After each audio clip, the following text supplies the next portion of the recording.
I want to say a couple of things. So Walter Mosley doesn't need really an introduction, but I'm going to give him one anyway. The author of more than 50 critically acclaimed books, including his best-selling series, which we talked about a little bit before, Easy Rawlins. His work's been translated into 25 languages, includes literary fiction, science fiction, political monographs, and a young adult novel, which I think speaks to what I said before about this book and a writer like Walter, who very importantly, I think, defies those kind of categories that I think are very limiting. In 2013, he was inducted into the New York State Writers Hall of Fame, the winner of numerous awards, including an O. Henry Award, Mystery Writers of America Grand Master Award, a Grammy, a PEN American's Lifetime Achievement Award. He divides his time between New York and Los Angeles, right? Yeah, I guess so right now. I live in New York, but I've been in LA a lot because I've been working in writers' rooms, which... Oh, you know, I was going to wait, and maybe I... You can listen, wait. Well, I was going to wait for this. Let's wait on this. Oh, okay, let's wait on that. Maybe some of you read the... see, this is like a good mystery writer. Something we have to wait for. So, Elements of Fiction, this is your second book that we could say is a kind of craft book. Right. This year you write your novel and then Elements of Fiction, yeah. Right. So I'm just curious. I read it, so I know some of these answers, but like what drew you to writing this and what interests you most about writing these kinds of books? Well, you know, when you're a writer, people ask you about writing, you know, a lot. And they say, how do I write my novel? How do I finish my novel? How do I know when my novel is finished? I always love that answer because I always say, well, you know, you write it and then you rewrite it and then you rewrite it. You read it and you say, well, this is wrong, I'll fix it. And read it, and this is wrong, I'll fix it. And read it, this is wrong, I'll fix it. Finally, you read it and go, this is wrong, but I don't know how to fix it. So then it must be finished. So you put it out there. But like, you know, and in this year you write your novel, which is you know, I wouldn't say it's simplistic, but it's, you know, anybody can come to that book and go through the steps and something will come out at the end. The novel, I mean, whether or not it can be published, another question. One of the things that I came up with in that book that I really liked was that, you know, somebody said, well, what's plot? And I said, well, it's the structure of revelation, right? It's when you say what to your reader. And I like that a lot, and I just kept thinking about it. And so that led me into writing what I call a deeper dive into writing fiction. Yeah. Well, because you actually talk about that, about structure and about revelation, yeah. And but you just I'm going to move to a later question, but you talk about rewriting, mm-hmm. and you actually let me just set this up. One of the things I really like about this book is it's not a how-to book, it's not a manual, and what you do throughout the book, and I think you do, is the way you sort of talk about craft or different elements of writing fiction is you tell a story about it. Mm-hmm. So when you talk about rewriting, you talk about how we wish we said X, mm-hmm. or if, mm-hmm. which yeah. I thought was hilarious and great. And so you are a big rewriter, and yeah, you know, the only person I ever knew who really wasn't was Gloria Naylor. Remember, I talked to her about rewriting, and she goes, and it was so funny because we were talking about a screenplay she was writing. And she said, oh my God, this is so hard. I have to write it again and again and again, all these changes and again. And I said, well, it's like writing a novel, right? She goes, you rewrite novels? And I said, don't you? She goes, oh no, I just write it and that's it. And I went, wow, that's really amazing. You know, so in some of her work, I mean, you know, the Women of Brewster Place is just an extraordinary. I mean, it's a collection of stories, but it's also a novel. And, you know, but almost everybody I know rewrites because, you know, right? I mean, oh yeah. I mean, you say something about the fact that, I'm going to get the words wrong, but that your first sort of putting things down is just garbled stuff. Mm-hmm. That you have this luxury and this opportunity to rethink and re-say what you want to say. Yeah. I think, you know, and that you wish you had it in life, you know. Yeah. But you don't. You say, God, why did I say that? You know, you go out on this date and you just keep talking about yourself the whole time. And you come back and say, wow, I talked about myself the whole time. No wonder they said, no, drop me off at the corner, you know, because, but that's good, because you make all those mistakes, and in writing fiction you make those mistakes, but you can fix them. In life you can't, and it's probably good that you can't, but you never know it at the time. Well, you talk about that, and I enjoyed that very much when you talked about you gave those examples about, just that bad. Also, okay, I'm just going to ask you a bunch of things from your book. Okay. So, in the introduction, you use the word condensation. Yeah. Can you define what you mean by that in fiction writing? Well, the idea of writing fiction, so much of fiction is description. You have to put what the character looks like, where the character is, what the place looks like, what time of day it is, there's all these things. If I were, for instance, to try to describe this room exhaustively, it would be thousands of pages. Just like, just everybody's face, and then the chairs, and then the temperature, and the window, and the reflections in the window. And, there's all these things that are happening in just a small place. Grand Central Station. So what you have to do is you have to keep on making it smaller and smaller. So it's not condensation like water, but you have to condense what you're writing to the place where you're only saying what's absolutely important, but at the same time it doesn't seem absolutely important. It seems, well, he's just throwing facts out there, but they're going to work. They're going to help create that world for the reader.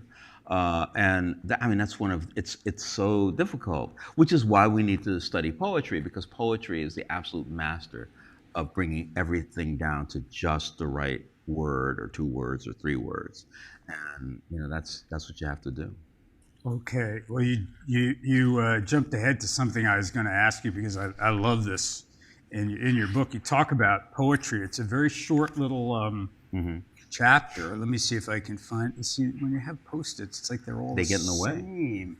Hold on. Well, you talk about poetry as it's somebody you may know from your past. Who's that? Jan Hiller-Levy, the I know poet. Jan. Yeah, sure. She's in Switzerland now, right? Yeah. She lives in Switzerland, and she helped me with my first novel.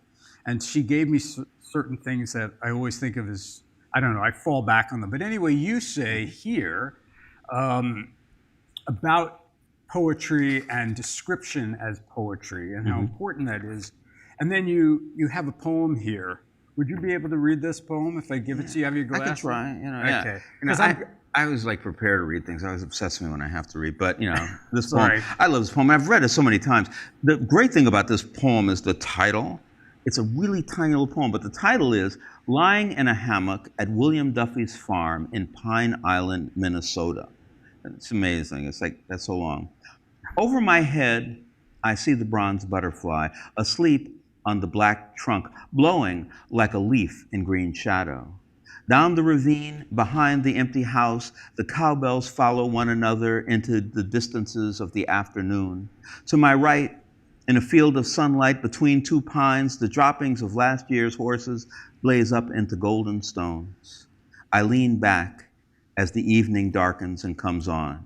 A chicken hawk floats over, looking for home. I have wasted my life. Love that poem. You chose this poem to put in here. Can you tell us a little bit why, and in relation to description that you talk about, and in this poem in particular? Well, when you talk about condensing, like this, he actually condenses not only an entire lifetime, but like the world that has surrounded him for so long that he's never seen, and he brings it to he gives it meaning. There's a whole list of things, and then there's a meaning at the end, which one I don't think would ever expect. Like, I realize now that I've been like all of these creatures, just following my instinct, following my habit, following the world, and I've never stopped to pay attention to how beautiful it is. And I think that's gorgeous, And if you can, if you can do that in a paragraph in a novel, you're really doing great. With so many novels, so much nonfiction, it's just like, well, all I have to do is tell them what happens. And no, you have to help people experience what happened, and to have somebody experience it is it's difficult in a first draft. But listen, I mean, this poem is based on another poem, and you know, that's weeks, if not months, of work right there. Yeah. And do you would you say that poetry has been literally reading poetry has been helpful to you in your work? Actually, I studied writing poetry. I'm really bad at it. Just in case, if you want to see my poems, you can't. Because they're really bad. I get embarrassed reading my poems. I look at them and go, oh my God, I remember that. So I studied with who I think was one of America's great poets, William Matthews, at City College for quite a few. I took like 6 semesters. I just took his workshop, and it was just, and I kept trying and failing to write poetry, but it taught me how to choose words, how to choose sentences, how to play with music, how to play with rhyme, how if you do repetition, what repetition is supposed to do. You don't do it by mistake, you do it on purpose. Right. I learned a lot studying how to write poetry. I'm reading poetry too, but the thing is that people always get upset with me because if I'm being interviewed, people look at me and they'll say, so in order to write, you have to read a lot, don't you? And they nod because they're telling you how they want you to answer a question. And I go, no. I mean, I said, how can that be? And I said, well, Homer. I mean, he arguably he's the guy who starts the novel, right? Homer, and he's both blind and illiterate. There are a lot of illiterate poets throughout history. I mean, just because you read a book doesn't mean you can write a book. I mean, reading is very important, but and a lot of people read, and that comes into their writing. A lot of times it gets in the way of their writing. They're sitting around reading Gogol, who I think was a great novelist, but you don't want to be writing like Gogol. He wrote like Gogol wrote in 1840, which you're doing today. There's telling stories telling stories is it's a talent by itself. Anyway, you were saying? No. It was just it struck me when you said that about reading Gogol. Like I know I always avoid people with a tremendous style or a different. I try and read somebody very flat when I'm working on a particular novel. Not a very good writer, just one who isn't offensive, but just will not suddenly be in my brain. I have friends like they're saying, oh, well, I'm working on my novel, today, and I said, but I'm trying to do some research, and I said, well, what are you doing? So I'm reading Dostoevsky, and I just look at him and go, really? Like you say, yes, I'm reading Dostoevsky, and it's really wonderful. I say, and I'm thinking, yeah, but you could just write a story, right? Just tell me what happened, and I'd be happy.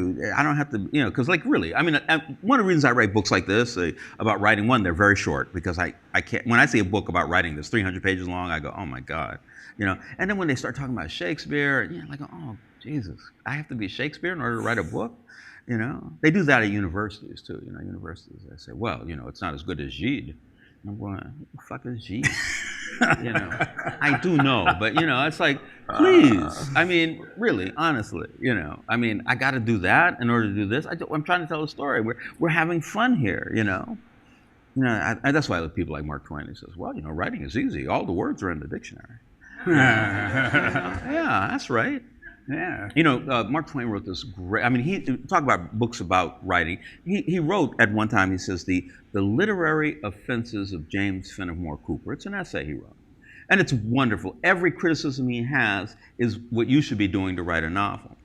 And he was so incensed by Cooper that 20 years after Cooper died, he wrote the further literary offenses of James Fenimore Cooper. You kind of go, wow, that is so cool. It's like, and these are, really, you should look them up. They're great.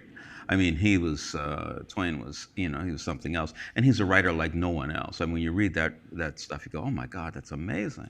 But again, like, I'm not going to try to write Huckleberry Finn. He already wrote it, Yeah.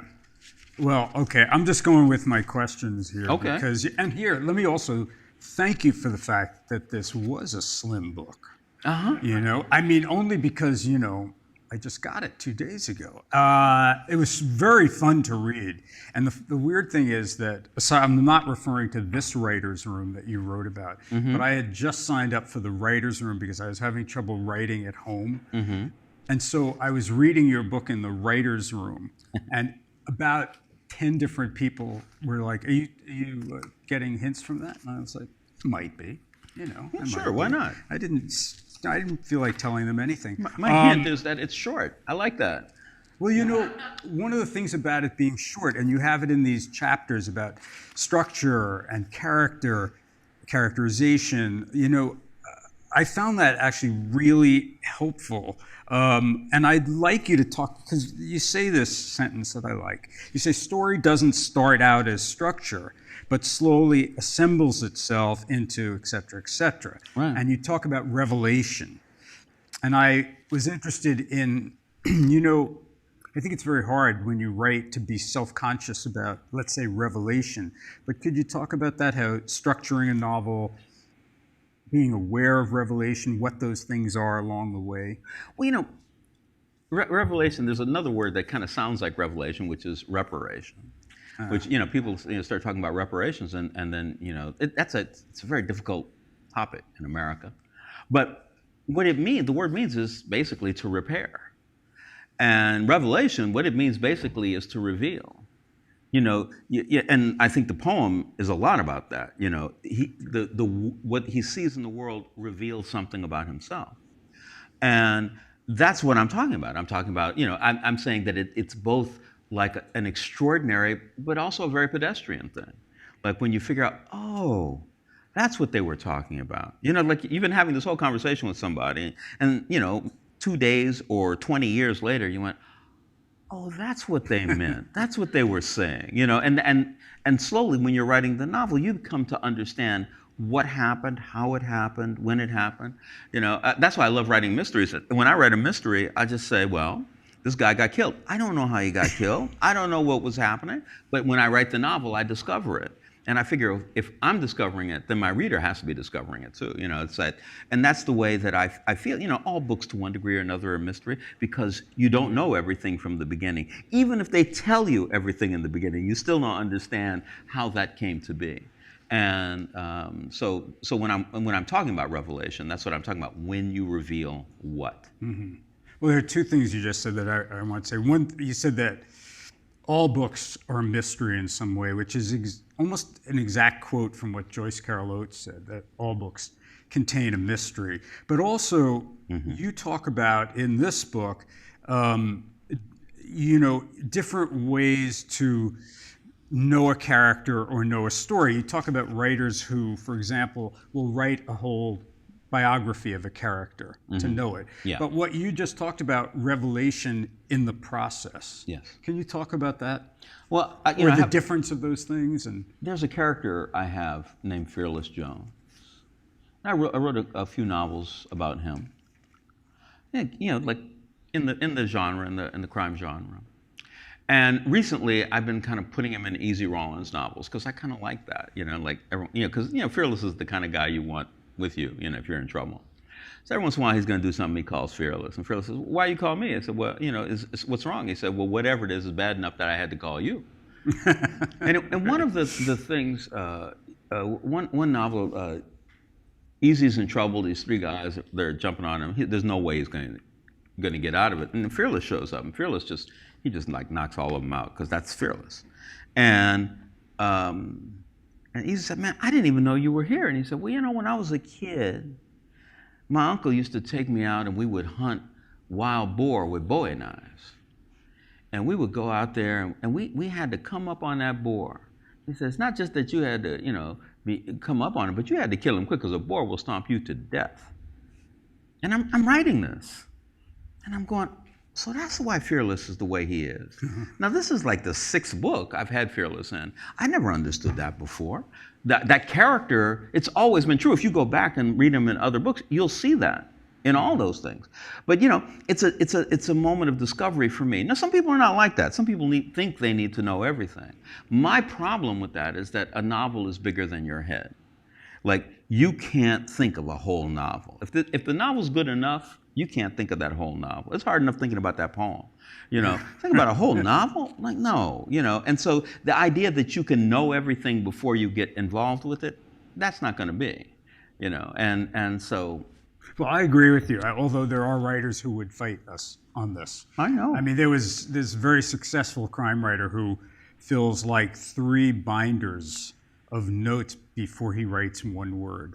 Huh. And I said to him, well, what happens if those same 2 characters, you put them, if they went into a different situation, they wouldn't say the same things? And he said, why would I put them in a different situation? Yeah, no, So when I don't want to read that book, but that's okay. No, well, No, that's all right. It's like you didn't tell me the name, so I don't have to worry about it. But I think they're taping this, so I don't want to be in trouble.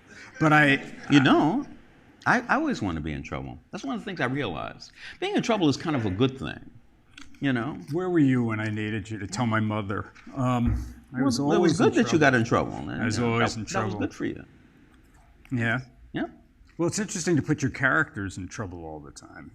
Well, can I go back to something? Because you were saying when I write, you said, all books seem to be a mystery or have a mystery, but when I write a mystery. So do you feel any difference between writing, let's say, a crime genre, specifically crime fiction novel versus something else?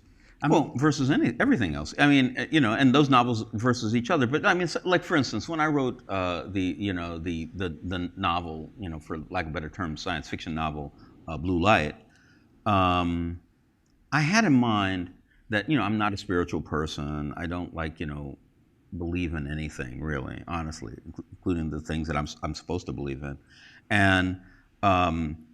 But one thing I believe is that I believe in the soul because I feel like I have one. But I just feel it.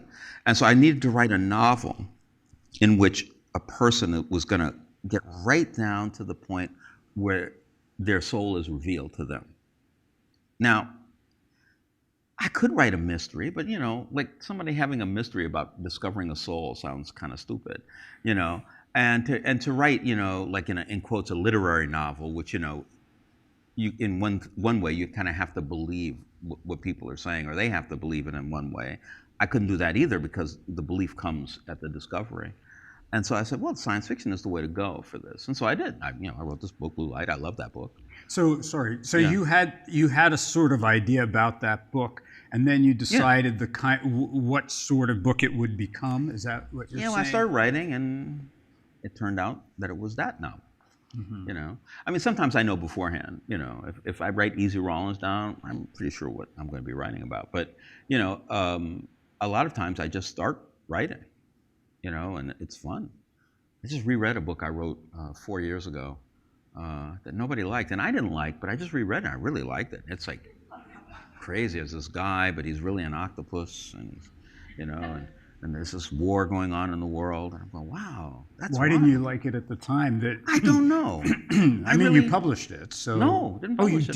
Publish it. It was in my computer, and I said, oh. Somebody called up from audiobooks, said, we want to publish an audiobook that has never been published before. Do you have one? I went, I don't know. Let me look in my computer, and there it was. I like it.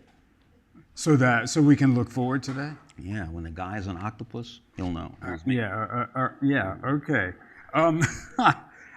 Talking about something that I said before was that you this book, if you could say you teach people, and I think you do, but you teach it through storytelling. So I wanted to read the audience one thing so I'm in that writer's room where you're not allowed to breathe, literally. Okay, good. So then I started laughing really very loud. So you say here, a character cannot say, I love you without some corroboration in the surrounding prose. For example, whenever Joe saw Josephine, his hands began to quaver and his breath came up short. He would suddenly remember a chore that needed to be done and hurry off. One day, when he saw Josephine standing in the hallway with Janine Murphy, Joe dropped his styrofoam coffee cup and rushed up the stairs, mumbling something about needing to find a mop. Every time I see Mr. Condon, Josephine says, he seems to be running off. I think he likes you, young red-headed Janine said, smiling with her teeth. No, Janine replied, he doesn't even know me. Then with a suggestive, shrewd smile, she added, yet. I just love that because, I mean, you knock this sort of out for this, to give an example of showing how somebody likes someone. And did you do that through with all these things in the book? Did they come to you as, ideas to illustrate ideas, or did you have them tucked away somewhere Oh, like the no, octopus I story? just made them up while I was writing it. It was, it's fun because there's a way, and if you do it, if you just throw it out there, there's mistakes to it, and it doesn't quite work, and it's and you go, well, but that's what it's like writing. And so I want to give you an example. And in this example, he loves her, or he feels about her in one way, she feels about him in a whole other way, and then because it goes on, in the end, it doesn't work, I mean, that's the thing, the idea, right? Because, the idea about being in love, right? Everybody thinks, if somebody says they love you, that you understand what they mean. And of course, usually you don't, or you think that they don't mean it. Like, no, they just want to have sex with me. And that might be true. That might be why they're saying it. But there are other people who actually love you, and you actually love them. But it's hardly ever the same feeling. The great thing about writing is you can get into that. In real life, you don't discover it until the divorce. I thought he was somebody else. Yeah, it's true. Yeah. He was. Yeah. That took me a minute. Can you talk a little bit about what you call writing about the negative spaces in a novel? Or is that a bad question? It's a hard question. It's a hard question. Here, it's on page 37. Here's this. Yeah. I believe to attempt to tell a story from its negative spaces, now I'll give you the subclause, to allow the reader to wonder what is real before you reveal the truth. Wow. That's good. That sounds smart. I underlined it. Yeah. Look, the thing about the negative space is that's what defines the novel, or the painting, or the music, whatever. Wherever there's a silence, wherever there's something that's not what you're supposed to be looking at, that's what defines it. And actually, I forgot what I was saying there, but what I mean to say is that the world that we're in, the place that our characters inhabit, the things that our characters don't say, don't do, the things that we don't know, those are things that define that character, when and if those things are revealed. Yeah. Well, as a writer then, Yeah. And let's say you're going back and rewriting and looking at a character when you might discover something like that, do you, particularly let's say in a crime novel, do you think about holding off those reveals and how you're going to play with that and structure that and tell the reader or let the reader surmise it? Yeah, no, absolutely. And really, I just finished this, a new Easy Rawlins novel, and it's, and I read it, like about 2 weeks ago I read it, and I went, wow, the mystery doesn't work. It was so funny to me. I went, wow, it's not working. What I say happens at the end couldn't have happened the way I say it. And so I had to go back, and I had such an exciting experience because, because I had, written a kind of an outline for the novel, and I realized after I finished it, I had to write a second outline. And I actually wrote that at the top. I said, the second outline. And I went in and I outlined what the mystery, how it had to work. And in doing that, I actually changed things that happened, changed events that characters did. It was really fun, And I think that a lot of people say, "Well, I want it to be over now," and and I wanted it to be over, but it wasn't over. I'm just like, it's okay, it's not over. So you have to go back and you have to work it through. So you do some outlining along the way as sometimes, you, yeah, not always, but sometimes I do. Not with the Octopus Man. I didn't outline that at all. But I was happy when I got to the end. Devil in a Blue Dress, I didn't outline. You didn't? No, I just wrote it, and I didn't know it was a mystery until I was about 100 pages into it. I went, wow, this feels like a mystery. Did you have many drafts of that before you ended up with that book? Since it's maybe like 15, 20, drafts of it. Yeah. When you realized it was a mystery, did it change the way you had to write it or felt about it, or not really, because it really was a mystery. It wasn't like, wow, it wants to be a mystery. It actually was a mystery. I said, wow, he has a job. Guys hired him. He's figuring out. But then it was about being a black man in Los Angeles in 1948 and not really liking working for people because people don't treat you right. And then he had a job for somebody else who didn't treat him right, who had to be killed in the end. I don't know if nobody in here has read it, but somebody's read it. Don't forget they kill that him. part. Yeah, they kill him at the end. Did you realize, or did you want Easy to become a continuing character, or how did that happen? I didn't. The first book I wrote, I was taking a writing class with who I think is the greatest living writer in the English language, Edna O'Brien. Yeah. And I'm studying with Edna. I was so in love with her. And one day she goes, Walter, write a novel. She was imperious, write a novel. And I went, okay. And I went home and I wrote a novel. I mean, really, honestly, 6 weeks. It took me 6 weeks to write this novel. Usually I only write pornography that fast. But 6 weeks, I write this novel, and it's called, Gone Fishing. Published it with Black Classic Press, a few years after I started publishing. And I sent it out, and people got it, and they all wrote back and they said, look, this is very good. This good writing is very good. We like it, but it's not commercial. And finally, I figured out not commercial meant that white people didn't read about black people, black women didn't like black men, and black men didn't read. So, who are we going to sell your novel to? White men don't read either. Huh? White men don't read either. Yeah, but they don't. They just don't care about black people. So it didn't matter whether they read or they didn't read. They might read Moby Dick, which has black people in it, but they weren't right, and they were right because they were right because they were people publishing. They weren't publishing me because, And then I said, well, okay, I'll write another book about Easy and Mouse because they were in that book, and then I'm writing it, and I go, well, wow, this is a mystery. And so I wasn't thinking then I was going to write a whole bunch of mysteries, but when I went to Norton to sell it to them, they said, well, we'll buy it, but you got to give us another one too. So that actually set me up. Well, okay, I'm writing mysteries now about Easy Rawlins, which was fine. I had to, I always have to leave my publishers. I have one of my publishers is sitting in front of us, and Morgan Intrigan here is like the only publisher I've had in the mainstream who hasn't asked me for an Easy Rawlins novel, only ever, right? And it's like because I write an Easy Rawlins, and then I write another one. I said, well, now I'm going to write Blue Light, the science fiction novel, or now I'm going to write, something else. And they say, well, okay, if you sell us another, mystery. And then after that, I have to go to another. I got to go to another publisher, and they say, Easy Rawlins? I say, well, yes, if I can write another book. And they go, okay, And that happens again and again and again and again. I've had so many publishers. But it seems like you want to keep writing Easy. Well, I like writing Easy. I just can't write, Easy forever. I mean, all these people, when you read, who do it, that's all they do. The books get really bad after a while. I mean, my God, from Parker to Rex Stout to, really. I mean, if you can't recharge by doing something original, I have to go to people and say, I'm writing a novel about the blues. And they go, the blues?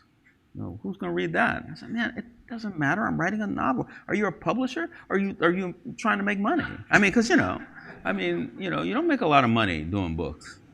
Really, you don't. I mean, you can't. I mean, books, if you follow how everything else has gone up in price, books should cost like $80 each. But they can't do that, So they're actually making less money. Do you mind if I segue for a second? That's not it. It's in there. That was your resume, which I didn't read all of it because you were late. Oh, that's good. I was late. So I was very. They were early. They were early, and they waited. They waited. They're they so were really nice. yeah. So Nice. Do you mind if we talk about this Times op-ed piece you wrote, Why I Quit the Writer's Room? Because it's tangential because it is about language. Do you know what my original title for that was? That I sent to them that they said, I'm sorry, Walt. I'm dying to hear it. My title was The Nigger in the Room. And they were like... So it was like just what you're writing about, though, in a way, right? Yeah, it is, yeah. Well, I thought this was a very important thing to write. I mean, and so I'm sure you've gotten a lot of reaction to it. A lot, yeah. People respond to the nigger in the room. I was in a writer's room. Not Snowfall. I'm in Snowfall kind of forever, but like, well, thanks. But like I was in a writer's room, and you know, I mean, I don't know. I mean, it was okay. You know, there was you know, some discomfort, but you know, I hate working, so you know, it's always I don't know about discomfort. You got to quit. Oh my God! But well, then one day I get a call from HR, and they called up and they said, "We hear that you used the N-word in the writers' room." And I said, "Well, you know, I am the N-word in the writers' room." You know, and they said, "You can't use that word." I just want you to understand. I'm much more insulted by somebody coming up to me and saying N-word than saying nigger. I mean, really, honestly. Nigger doesn't bother me at all. And nigger bothers me some, but, you know, it's like, but you can come up and say N-word. You can say that as much as you want. You know, N-word, N-word. The guy on the phone told me that if you said the C word, you know, and I'm going, oh yeah, we would fire you like that. And I was so mad. I just went home. I didn't even talk to anybody. I just left. I went home. Where's Walter? Oh. And I never came back, you know, and I wanted to write about it because I thought I lived in America, and in America you have two things: freedom of speech and the right to pursue happiness. Right? These are the two things we have that are worth anything.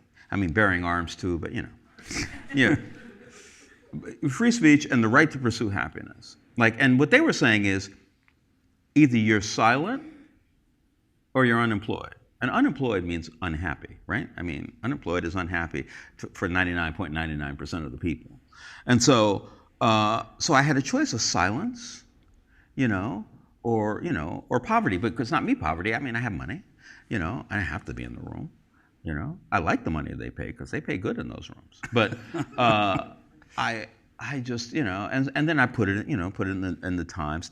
I just sent it out 2 months ago, or 2.5 months ago, and they waited to put it in the paper like the same week my book came out. That was really good. I don't know if Morgan had any, you know, control over that, you know, but and it's been everywhere, you know. I mean, I was on page 6. I can't even believe it, on page 6, and I, you know, didn't even have to take my penis out or anything, you know. Right. I mean, it's like wild. That might have gotten you out of that writer's room too. Maybe. Yes, and I would have understood that. Yeah. I wouldn't have written an op-ed piece. Somebody else would have written that op-ed piece. Mm-hmm. You know, but I wrote it, you know, and I really felt it. I said, you know, and they said, well, would you let a white person say that? Because, you know, I told a story. My story was, many years before in Los Angeles, I'm walking down Robertson, and a policeman stops me, pulls me over to the car, and he goes through my pockets, and he asks me these questions, and he goes through my pockets again, you know, like that stop and search. I never even understood it. I said, don't everybody do that? You know, and you know, and he asked me these questions again and again. And finally said, okay, you can go. And I said, excuse me, officer, I just need to ask you a question. And he goes, what? I said, why did you stop me? I'm just walking down the street. You know, I wasn't doing anything. No, you know, nobody, you know. And he goes, listen, if I see a nigger in a Patty neighborhood, I stop him. And if I see a Patty in a nigger neighborhood, I stop him, because usually they're up to no good. That's the story I told. Like, I didn't call anybody a name. I didn't say, the policeman said, if I see an N-word, it would be so ridiculous, because then it would be okay, right? But all the, you know, I'm a writer, right? I know that if I say N-word, it's not going to have any impact, because that's free for them, you know?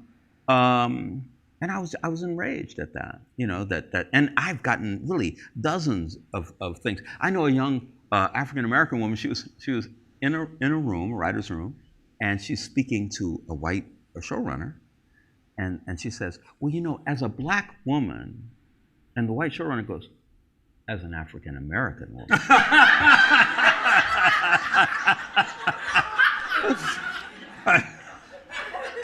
And it doesn't sound bad, right?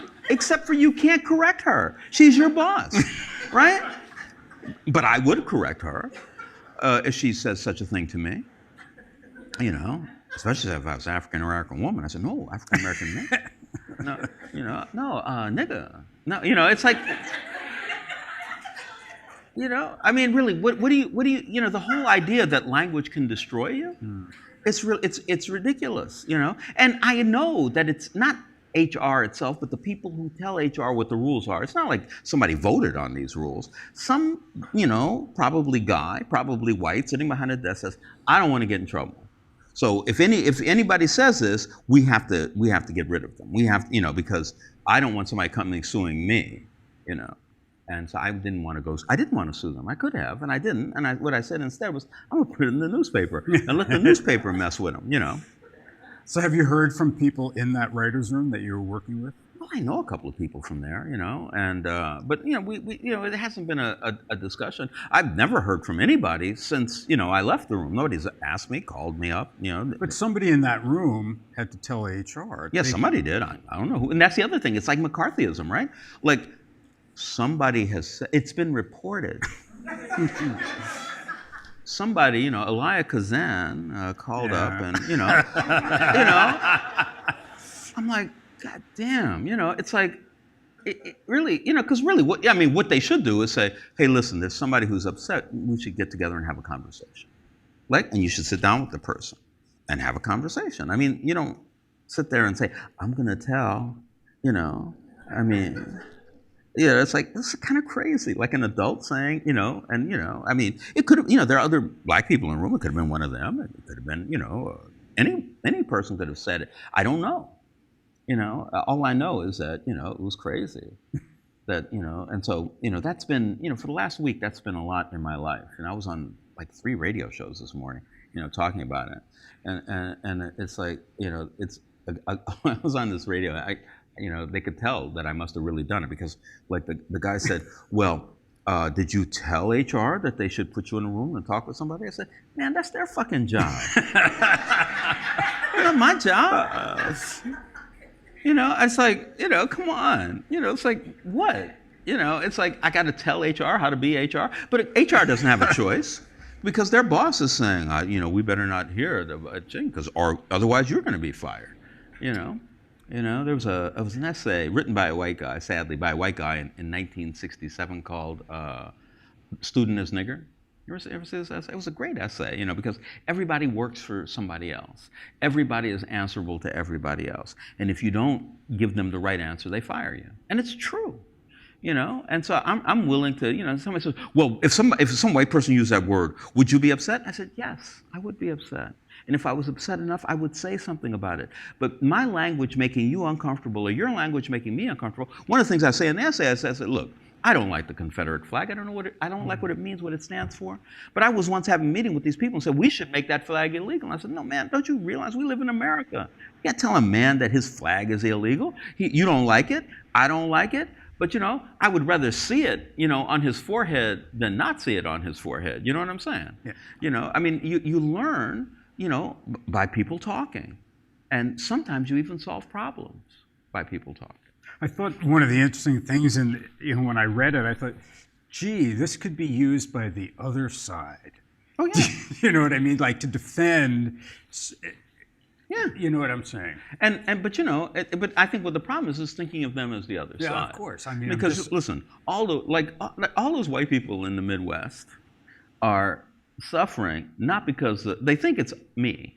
You know, they think it's many people in this room that are taking their jobs and taking their money and making fun of them. It is true we make fun of them, but like, but you know, and maybe shouldn't. But the thing is that what we need to do is convince these people that we're working together. Mm-hmm. You know. Yeah. I'm going to ask you one last craft question, and then I'll ask the audience to ask you questions. Yes. Yeah. So one of the things you write here, and it's toward the end, you said that the way you wrote this book was the way you would often write a novel, which would be you would be floundering, flailing, and frustrated, mm-hmm. and that you felt you wrote this book in the same kind of. And I don't totally agree because it's not a haphazard book, which you obviously came back and organized it. Mm-hmm. But you do have in this the kind of, not groping for, but trying to find these reasons and these structures, which is very interesting. In other words, this becomes analogous to what you're writing about rather than it being a manual. Yeah, I think that, yeah, because manuals are so, well, they're uninteresting, and also if somebody like say, well, first you do this, and then you do that, and then you do this, and then you come back and you do this, and then you do that. It's so dry that it's not like you haven't had. I told you what to do, but I haven't given you any kind of like real feel for it. And what this book is meant to do is give you a feel for writing. What it's like, which is why I have all those examples. And I say, oh, yeah, I'll write something. I say, well, it's like this. I say, well, but maybe that doesn't work. So maybe you could write it like that. Well, that's not so good. Well, maybe. Oh, so maybe if you did that. I said, well, that's really good, but it still doesn't work. So then, and then that's writing, right? Yeah. Yeah. I want to say that the microphone will be passed through the question, but anybody who's writing, even people who aren't writing, should read this because not only are there things that you can take away, but it's tremendous fun in terms of, you don't make writing feel like you want to kill yourself, like sometimes you do. So it's really a terrifically great read as well. So, questions? Really? Wow, this is like so cool, but people never ask questions. I know. Again, So the first person has to ask one. There's got to be. I'm looking at the people I know, like trying to give them hey. Who wrote the poem that you read? I missed the name of What's the it? poet. It's a right. I'll read it to you. Let's see. I'll It's find it. okay. In my head, it's right, and I keep on wanting to say Richard, but it's not Richard. It's James Wright. James Wright. Okay. It's a nice poem. It's a beautiful poem, and I thought it was interesting to find a poem in the middle of a book about writing fiction, because it also blended the whole idea of different ideas about writing. Well, the idea of anything, not any language that humans use, not somehow using poetry is just it's impossible. Here's what I want to say. This is your opportunity to ask Walter Mosley a question, because then he's going to leave. And you'll go home and you'll have this. I should. Oh, I should ask him that question. Yeah, I it's like I need rewriting. $5, Mr. Mosley. So And I ask hear him you about got it from craft. that Ask him writer's- about his book. Oh, yes. Was writing always a fun experience? Yeah. I mean, I started very late. I started writing when I was like 34, and and I'm writing, and I just it was so much fun. I mean, even the bad writing was fun. I guess that's the thing. People who I don't really look that far ahead. I don't imagine a book ending. I just imagine being in the book. Sometimes I go, God, I've been in this book a long time. One book, John Woman. I was 20 years in the writing of that book. But no, I've always really loved writing. Really loved it. Yeah. Yes. Mr. Mosley, to get into setting in the book, I haven't gotten to the To setting, you mean? setting. Yes. I talk a lot in the book about how you have to choose just the smallest things that are going to give you the feeling of a place, of a place. So I start off by trying to describe a man in a white hospital room in a white bed who's in a coma. I said, that must be easy. But there's so many things happening in that room. There's so much going on that I say you have to take just the point. And so then I jumped out of that and I say, okay, now you have three characters who are running into each other in Grand Central Station at rush hour. How are you going to set up Grand Central Station? There's a child looking at his mother, and that's all he sees, and that's all he's thinking about. There's another guy trying to pickpocket somebody. There's one of my characters, a woman. There's a guy walking by, looking at her, and she asks him a question and he won't answer it. What you do is you just take enough of it that whoever has been in Grand Central Station is going to feel it, and you go no further. Yeah. It's a hard thing to do, but I think that it's once you know that's what you have to do, it becomes a much easier task. Do you feel? Oh, sorry, please. Yeah. Hold on 1 second so we can hear you. Because they want Thanks. it recorded forever. Yeah. So don't admit to anything. Hi, I want to know because I'm a writer and there's so much other things I could do in the world that are so much funner than writing because writing is kind of hard. And what motivates you to stay in the chair even though you don't want to be in the chair to write? Well, I don't know if I don't want to be in the chair. However, there are things that make writing infinitely easier. One of them is to write every day. Every day. There's no vacations, there's no weekends, it's every day, 7 days a week. But on top of that, then you don't have to write that long. 2 hours is fine. 3 for me is optimal, and you just do it every day. And as you're doing it, you write 3 hours, then there's 21 hours that your unconscious is working. You wake up the next day, you start writing, you went, wow, there's all these new ideas. And one day after the next, those ideas grow and grow and grow. Now, I don't know, maybe you do this already. But for me, then I don't have to be hard on myself about anything else. What I wrote might work, it might not work, the language is good, it might not be good, it doesn't matter. Because I'm on the road, I'm gonna get there. And that's, so that keeps me in the chair because I know what I'm doing. Quincy Troop once said, somebody asked Quincy, they said, do you write every day? He says, well, I sit in front of my computer every day. And if a poem comes, I catch it, And that's kind of, I thought that was kind of perfect. It's great. It was, yes. Okay. Then Simone back. Yeah. Hi, how are you? I'm good. Yourself? Good. I was wondering how you wound up in the writer's room for Snowfall. That's the first question. Okay. And the second question has to do with Easy Rollins and Devil in the Blue Dress. I thought at one point that the films were going to turn into a series. What happened to that? Okay, getting in the room for Snowfall, it's very simple. I was sitting in my house and John Singleton called me and he said, Walter, I'm doing this new show called Snowfall and I need people who know what Los Angeles is, were there at the time, and who can talk about it. And I said, okay, John. I said, but I never wrote for television. He said, you don't have to write, just come in the room. We just sit there. They'll pay you to sit there and be an advisor. And for the first 2 years, I was an advisor, and then I started writing for the show. Yeah, you're right. I mean, there should be more Easy Rollins. It's so interesting because that film made a lot of money for them. However, it didn't make that money in the box office. In the box office, it did more than break even, but it they made a couple of $1 million. The guy said, anybody who owns the studio said, I can't even put a swimming pool in my house for a couple of $1 million. They said, you got to make me $50 million, especially if there's going to be black people there, because who knows what's going to happen with that. And so, I keep trying, and there's right now it's out to them again, and maybe I'll be able to do. What I want to do is start from the beginning, do Devil over again, remake Devil, and then do a series after that. It feels like a perfect television series nowadays. Yeah, but it sounds like it is, but nobody. So we'd like it, but could we not do Easy Rollins not period? Could we? Does Mouse have to be? Can he be Mexican? It's like.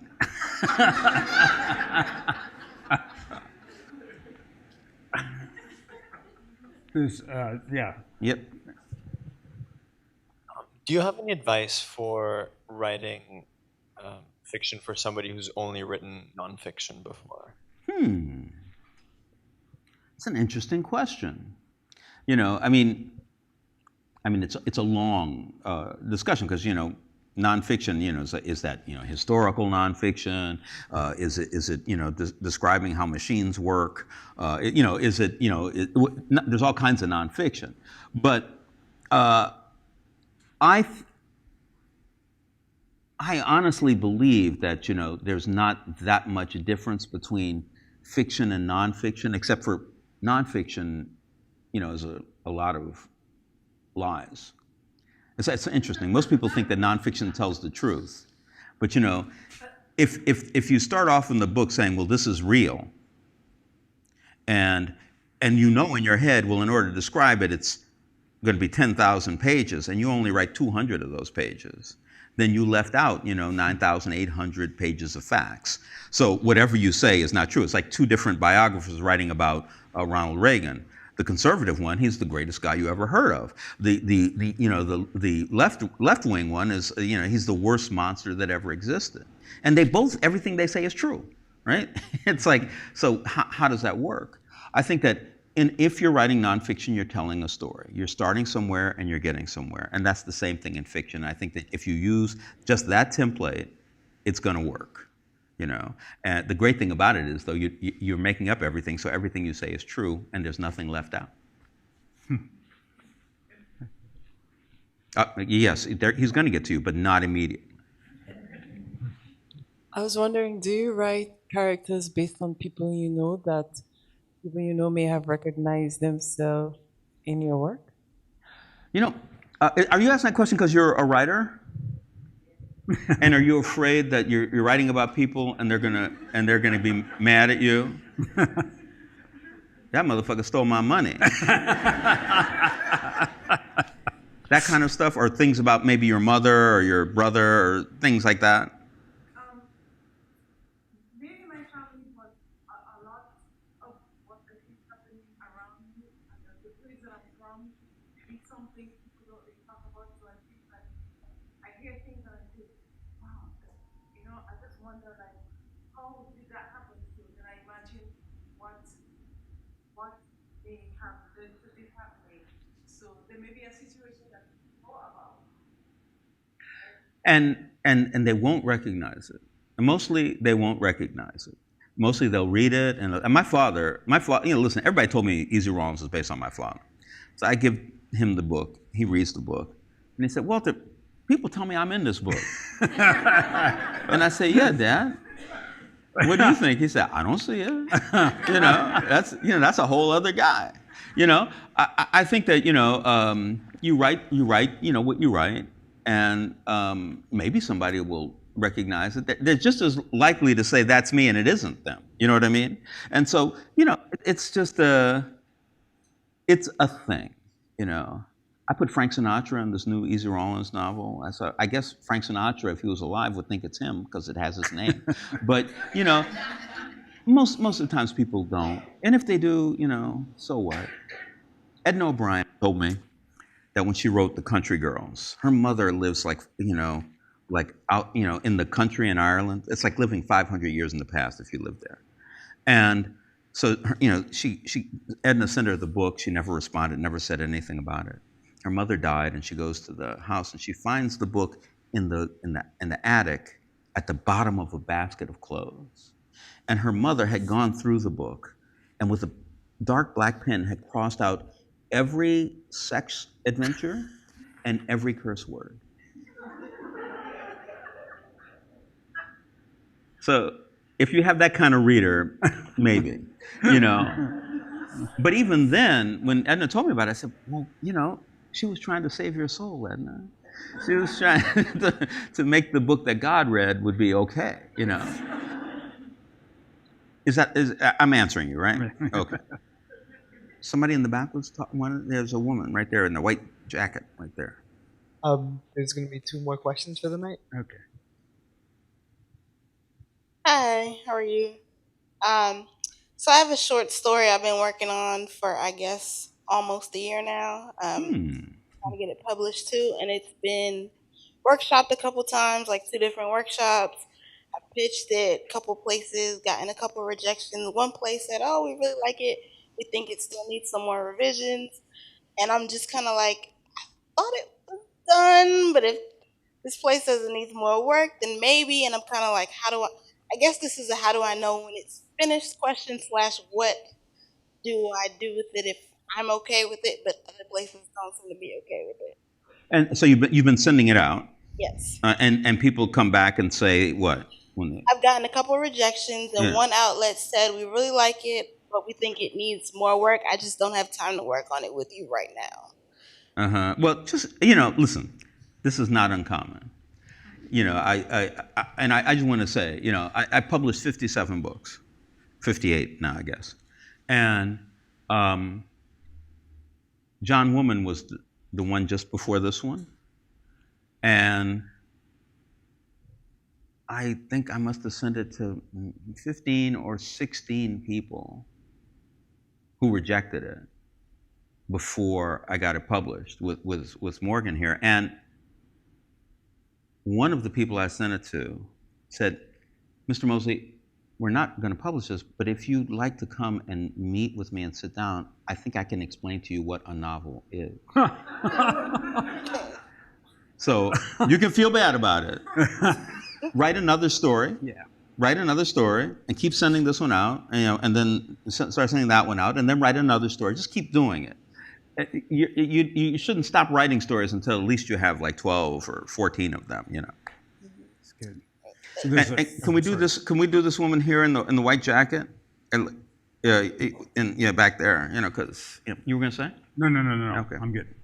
No, now I'm very shy about my question, but the question was about point of view, and it came up sort of bouncing off of the nonfiction versus fiction question. Because I was, if you write nonfiction, you sort of announce your point of view, ahead of time, or at least the publication. Nonfiction is a really easy place to do a second.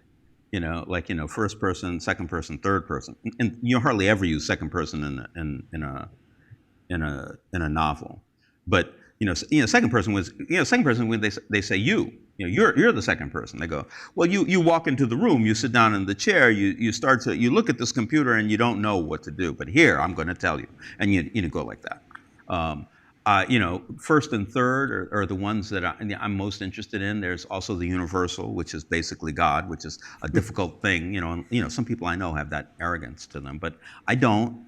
And and first is really wonderful. It just has to be interesting. So whoever your character is that you're sticking with, the reader's going to have to want to listen to them. They can't be boring. I remember Jay Perini was reading a novel. I was at Breadloaf, a place that I hated, and I came in and I sat down like there. I should have sat there, but I sat there. And he said, I'm going to read. And he was like, one of the big guys, so they would read for an hour. And he said, now I'm going to read from this. In this thing, it's like Tolstoy's Last Day or something like that. And he said, this chapter I've written is from the point of view of the maid in the house. She's 60 years old, not educated, not intelligent, and not interesting.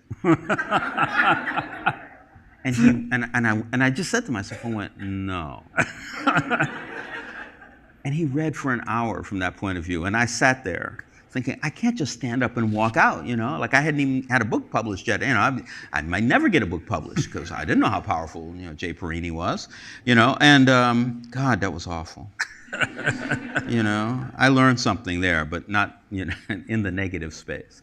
I was right. You have to write from so then you can go to third person, and third person is like this narrator that's on the shoulder, and it might stay on one person's shoulder for the whole novel because that person might not be interesting, but what they experience is interesting, or it could jump from shoulder to shoulder. I'm talking to you, and then when you leave, it jumps to your shoulder, and it follows you out there, and that's also another interesting way, It depends on what's the best voice you think for your novel. Does that kind of answer what you're? Yeah. All right. Good. So I think I don't know. We're out of time, but I'm sure you're really happy you hung around, right? And not only want to thank Walter for being so open and brilliant and terrific and funny, but stay a little longer and buy the book. And then, even though you're not supposed to do this, you can sneak a very small question in when he's signing. That's absolutely true. Yes. All right. Thank you very much. Thank you, Walter. Thank you.